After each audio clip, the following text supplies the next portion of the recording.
What's up guys, Frank here. In today's video I'm going to show you how to get a six-figure IT job with no experience in cloud networking. So stick around and let's get to it.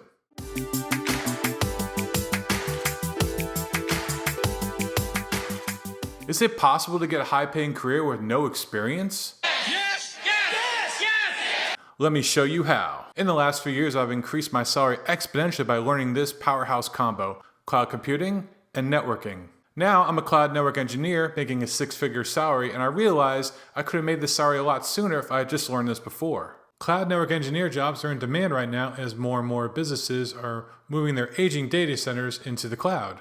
A recent survey in both Glassdoor and Indeed indicate that the median salary for a cloud network engineer is around $120,000. And the best part about it is you don't need a fancy college degree to get hired. Not only that, but you have the added benefit of being able to access your cloud network from just about anywhere. Wouldn't it be great to not have to come into your office at 10 p.m. if that critical server of yours goes down in your data center? What if you could just reboot that server with one click of the mouse from your office, or your home, or maybe here?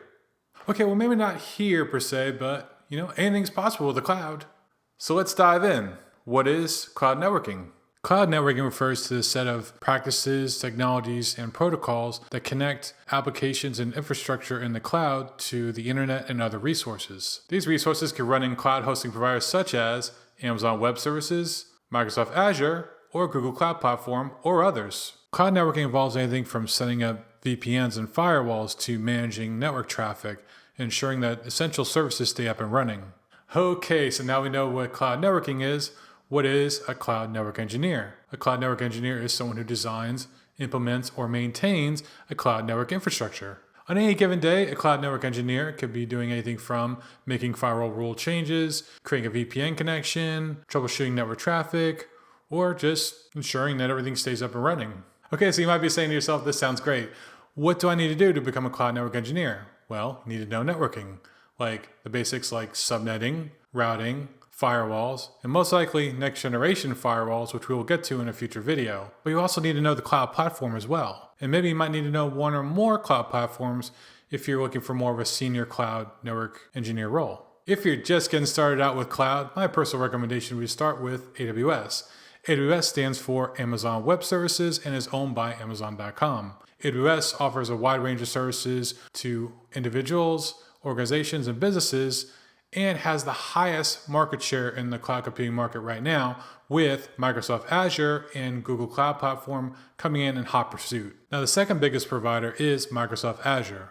Azure, as the name implies, is owned by the Microsoft Corporation, and it is a very close rival to AWS. And just like AWS, Microsoft Azure provides services such as compute, databases, storage, and others. What separates Microsoft Azure from the rest is its close integration with other Microsoft products and services. So things like Active Directory, Windows Server, and Microsoft Office. This makes Microsoft Azure a very attractive option for businesses and organizations that already use Microsoft products and are looking to move their infrastructure to the cloud.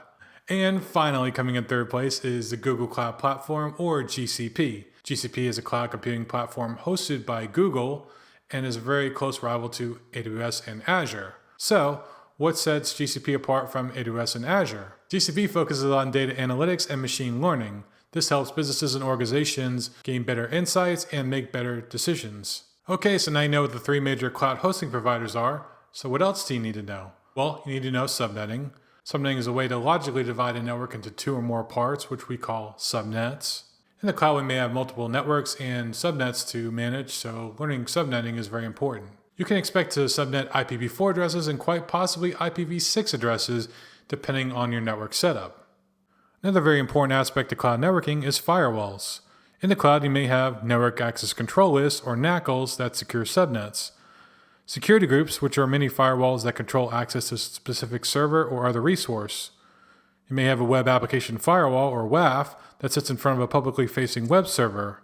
This will shield your web server from any specific website attacks. And finally, you can choose to deploy a next-generation firewall, which will safeguard your entire network from attackers. The most notable and widely used next-generation firewall in the cloud is the VM series firewall from Palo Alto Networks. And we'll have much more videos coming out soon that showcase how these firewalls go hand in hand with your cloud setup. That's about it for now. I know there's a lot of information to digest, but don't you worry, we're going to take this all step by step in upcoming videos. But for this one, I just want to give you the core basics of cloud networking and what you could expect if you choose to make this your profession. I can tell you without a doubt, it has changed my life, and I know it will for you too. If you like this video, please feel free to hit that like and subscribe button. I have new videos coming out weekly that showcase everything from cloud, networking, and security. And until next time, have a good one.